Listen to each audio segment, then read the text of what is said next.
Bom, vamos começar então. O presidente da Câmara disse hoje que quer começar a discussão sobre reforma tributária nesta tarde para votar a matéria amanhã à noite. Inclusive, num trecho de uma entrevista que ele deu hoje, ele falou o seguinte: temos que dar tempo ao plenário para não termos uma votação de insegurança. Vamos ouvir quem é contrário, quem é a favor, o relator, para tirar dúvidas sobre todos os aspectos. Vamos procurar sempre alternativas para construir consensos de maioria. Já quero entender dos senhores, pode botar todo mundo aí na tela, se é possível fazer essa votação contra o relógio assim e se Lira vai conseguir cumprir o que ele tem dito há várias semanas. A reforma tributária precisa sair ainda no mês de julho. Fábio Piperno. Boa tarde mais uma vez a todos. Veja, parece que há uma corrida contra o tempo agora. Então, veja, nessa semana, e a gente está falando de uma semana em que o projeto tem recebido mudanças, correções, inclusive melhorias, né? Porque outras sugestões chegaram. Então, nessa semana especificamente, não há por que também haver uma corrida contra o tempo. Você votar hoje, amanhã ou na segunda-feira que vem, não é o que vai mudar radicalmente algo que está aí congelado, que está no freezer há 30 anos. Quer dizer, então dá para gastar 2, 3 dias a mais para discutir algumas dúvidas, algumas resistências. Vejam, no começo da semana, e a gente falou ontem aqui, o governador Tarcísio convocou toda a bancada de São Paulo, conversou com muitos governadores, a Frente Nacional de Prefeitos se mobilizou em relação a muitos pontos que deixavam dúvidas. Hoje, inclusive, o governador já se mostrou muito mais favorável à maior parte do texto. Então, é claro que nesses últimos dias, esses importantes atores políticos, eles conversaram com muita gente até para sanar essas dúvidas. Então, o projeto que hoje provavelmente que está sendo encaminhado, ele é melhor do que aquele do último final de semana. Então, vejam, agora é o momento do ajuste fino. Eu acho que os consensos são muito maiores do que os pontos de discórdia, mas não custa nada, se for o caso, esperar 2, 3 dias a mais para algo que já está há 30 anos na fila de espera. Bom, vamos continuar fazendo esse debate girar então. Alan Gani, quero entender de você se as questões estão sanadas e, no teu ponto de vista, qual seria o motivo de querer aprontar tanta correria com um projeto que já está engavetado há tanto tempo? Essa é uma ótima pergunta, Evandro, e eu pego carona aqui no comentário do Piperno. Só acho que não poderia ser 2 ou 3 dias, mas 2 ou 3 meses para a gente ter uma discussão muito mais rica. Essa reforma ela está parada há 30 anos e agora que começou um debate para valer em cima desta reforma. É lógico que se debate reforma tributária há 30 anos no Brasil, mas o debate em cima dessa proposta e algo mais concreto ocorre com maior intensidade agora. Agora, me parece que o Arthur Lira, respondendo objetivamente a tua pergunta, Evandro, ele está com toda essa pressa para passar ou porque ele quer ter o protagonismo de uma reforma importante no Brasil e dizer ali que foi o fiador desta reforma, assim como Arthur Maia com a reforma da Previdência teve também o seu protagonismo, ele também talvez queira... Rodrigo Maia teve o seu protagonismo.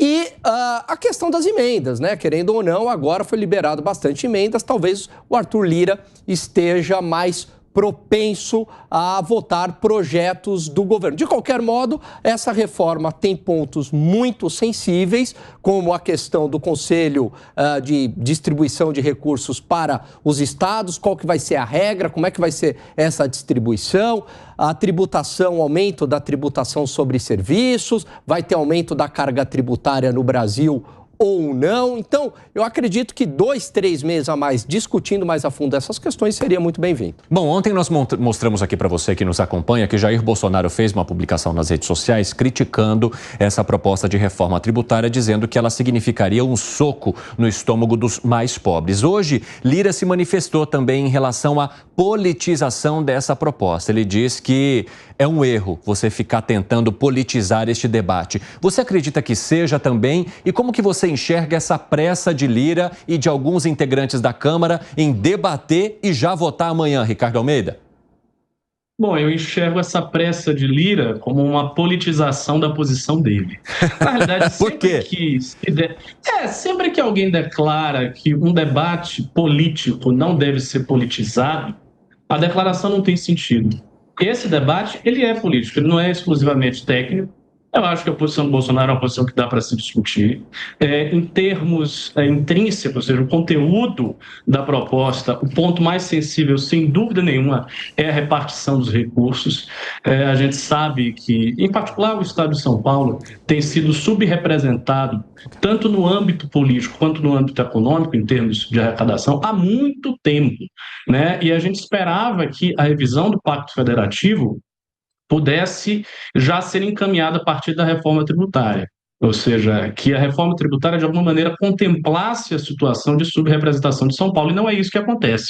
Então, quando o Tarcísio, por exemplo, faz as críticas que fez, né, e quando ele recua agora, dizendo que ele aceitaria esse conselho fiscal, desde que houvesse uma governança aonde São Paulo tivesse uma representação maior do que os estados, e a proposta originária é que haja uma representação igual por estado, a gente vê que há pontos sensíveis, que o texto precisa ser melhor discutido, que o debate precisa ser feito com mais profundidade.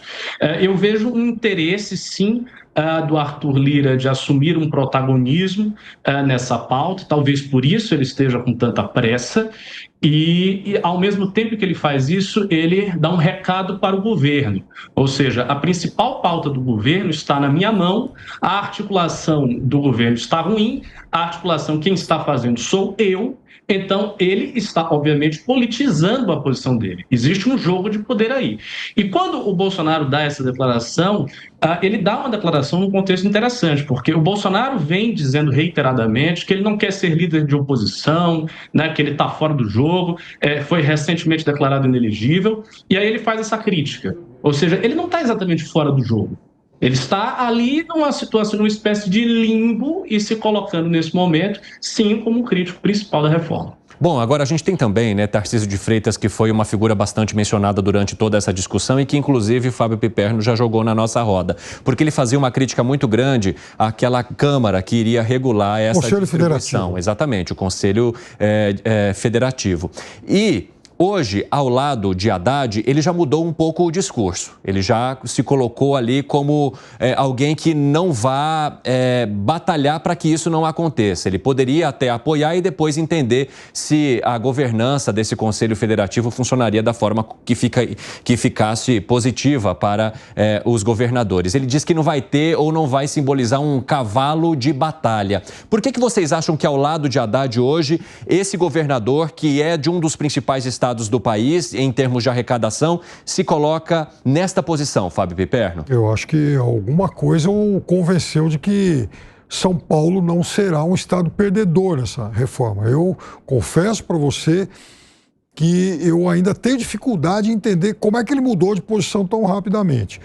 Mas o fato é que hoje ele falou que, inclusive, estavam de acordo com 95% do texto, né? Exatamente. Isso cria, veja, no longo prazo, no mercado político, isso pode criar uma dificuldade curiosa e inesperada para ele. Por quê? Porque a bancada do PL, o partido de Jair Bolsonaro, é quem manifesta a maior oposição ao texto. A bancada do PL deve votar contra o texto. Bolsonaro mencionou isso, inclusive. Exatamente. E o Tarcísio, que seria supostamente o grande, herdeiro do espólio bolsonarista, vai na contramão disso e se alinha com o governo. O que diz o Tarcísio de Freitas, Alangani? A Câmara de Compensação é uma alternativa, também não é um cavalo de batalha que precisa ser assim. À medida que a gente melhora a governança do Conselho Federativo, a gente pode partir para uma administração centralizada. Se a governança for pior, aí faz sentido a gente trabalhar com uma Câmara de Compensação. É assim, olha, vamos apostar do jeito que está sendo feito. Se lá na frente não funcionar bem, aí a gente trabalha para mudar. A questão é que já teria sido aprovado. Exatamente, e a mudança ela fica muito mais difícil. E é estranho, eu concordo com o Piperno, essa mudança tão repentina do governador Tarcísio. Vamos lembrar que parte da direita, principalmente os apoiadores do Bolsonaro, já tem uma ala ali, resistências ao governador Tarcísio, principalmente relacionado à pauta de costumes. Isso, né, essa ideia aí do Conselho Federativo, e ao meu ver isso quebrando o pacto federativo, que aliás o Brasil não é uma federação de verdade, tem um naco de federação ainda, né? Isso ainda mais, quebraria ainda mais esse pacto federativo. E isso evidentemente iria contra toda o pessoal do Bolsonaro, do PL, e concordo aí com o Piperno, isso seria um problema eleitoral para ele lá na frente. Ô, Ricardo, você acha que o Tarcísio de Freitas, governador de São Paulo, quer também fugir um pouco das críticas de outros governadores porque ele as sofreu? Ou, de fato, tem números aí que mostram que o estado de São Paulo pode se beneficiar e aí o discurso muda? Olha, assim, é muito difícil para mim entender como o Estado de São Paulo se beneficiaria com o Conselho Federativo. Quer dizer, a ideia de você ter um órgão que centraliza o repasse de um recurso que é oriundo do Estado e que é oriundo dos municípios do Estado, porque o Imposto sobre Bens e Serviços é isso, é uma síntese do ISS, uma síntese do ICMS, é obviamente uma coisa que tira autonomia. Então, a crítica anterior do Tarcísio estava plenamente coerente. Quando ele muda de posição e ele cede isso, ele tá fazendo uma cessão prematura num ponto assim, fundamental. A partir de críticas de outros governadores, me ocorre que talvez ele esteja mirando não tanto o governo de São Paulo nessa posição, mas talvez até um futuro projeto presidencial dele. Porque assim, a corrida eleitoral já começou, a gente sabe que nunca para isso. Sim. Então, assim, é curioso que ele tenha essa postura. Me parece uma postura um pouco prematura, eu acho que ele deveria cerrar a fileira para defender esse ponto e não ceder logo de início.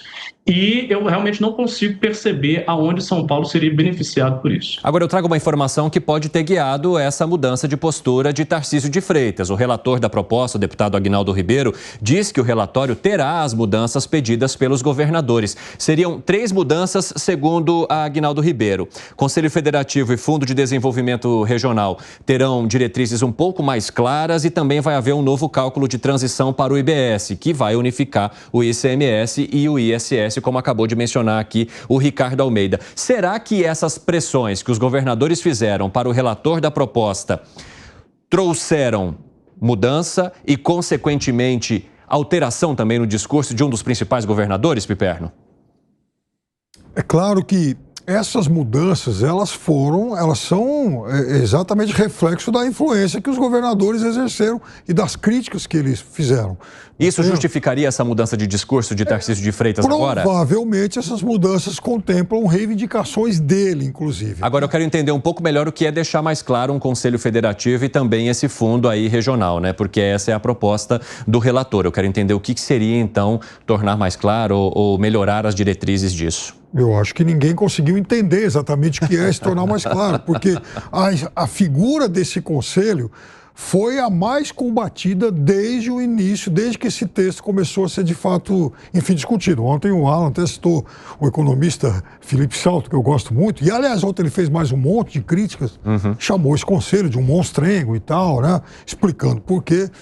Então, veja, é claro que esse conselho vai ter que ser alterado. Quando se fala em melhor governança, ok, mas em miúdos, o que quer dizer exatamente isso, né? Então, eu também gostaria de entender melhor o teor dessas mudanças no detalhe fino, porque, veja, ontem, por exemplo, o governador do Rio de Janeiro já tinha uma posição diferente do governador de São Paulo. Sim, é verdade. E o mais interessante... Ele disse que ele não entraria na batalha. Exato. E o próprio Felipe Salto, aí vem uma outra coisa. Ele criticou demais esse texto e ele foi, entre os grandes economistas, o principal defensor do arcabouço fiscal. Então não é que ele seja uma figura de oposição à equipe econômica. Ele faz críticas pontuais a esse texto. E, em compensação, Armínio Fraga e Henrique Meirelles, lá, essa turma toda apoia o texto. Sim, eles estão naquela lista lá de empresários e economistas que assinaram aquela manifestação em apoio à reforma tributária, pedindo que ela seja feita imediatamente como uma forma de justiça social. Alan Gani, o fato da gente ter tantas dúvidas aqui no nosso debate, sem conseguir, inclusive, esclarecer para a nossa audiência muitas delas, Te preocupa? Claro, me preocupa sim. Qual que vai ser esse critério do Conselho Federativo para o repasse dos recursos? A gente não sabe. E mesmo havendo um critério definido, esse critério lá na frente vai ser respeitado? A gente sabe que muitas regras no Brasil, elas são judicializadas, elas são quebradas, elas não são respeitadas. Veja a lei de responsabilidade fiscal, ela foi completamente desconfigurada ao longo do tempo. Então, o meu receio é justamente uma centralização de poder na União e os estados dependendo, e municípios também, dependendo cada vez mais de recursos da União. Já é assim, mas pode piorar. Acredito que precisa de mais tempo para a gente amadurecer a reforma tributária. Você concorda com o Gani, Ricardo Almeida? Concordo. Eu queria trazer 2 pontos aqui. Existe um problema no Brasil, tem 2 problemas do Brasil que estão associados. Primeira coisa, todo mundo sabe que existe no Brasil uma falta de autonomia dos municípios e dos estados em relação à tributação. A gente sabe que prefeitos e governadores, especialmente prefeitos, eles enxergam Brasília, enxergam a União como uma espécie de balcão onde eles vão suplicar recursos. Isso acontece no Brasil há muito tempo. É assim que a coisa se dá. E o outro problema que é associado a esse é a repartição muito desigual de recursos oriundos da tributação dos estados, de estados que produzem muito, que têm uma atividade econômica muito pujante, como é o caso do estado de São Paulo, e outros estados que não têm. Então, o que acontece? Acontece que estados que têm uma atividade econômica fraca recebem muito recurso, não se desenvolvem economicamente à altura do que deveriam, e estados que são muito pujantes, como São Paulo, não recebem recurso. Então, há uma desproporção muito grande e uma centralização muito grave. Essa proposta de reforma tributária parece fortalecer esses 2 pontos. Então, se por um lado ela tem um ponto positivo, que é a simplificação da tributação, que é outro problema histórico no Brasil, por outro lado, ela tem 2 pontos muito negativos, que são esses, e que não são resolvidos. E por isso me parece estranha a postura do Tarcísio de recuar dessa pauta tão imediatamente assim e de fazer esse um debate todo assodado, apressado, para votar logo, o mais rápido possível. Eu acho que daria para fazer um debate mais lento, mais pormenorizado e alguma coisa que enfrentasse esses 2 problemas que eu citei, que são problemas históricos nesse país.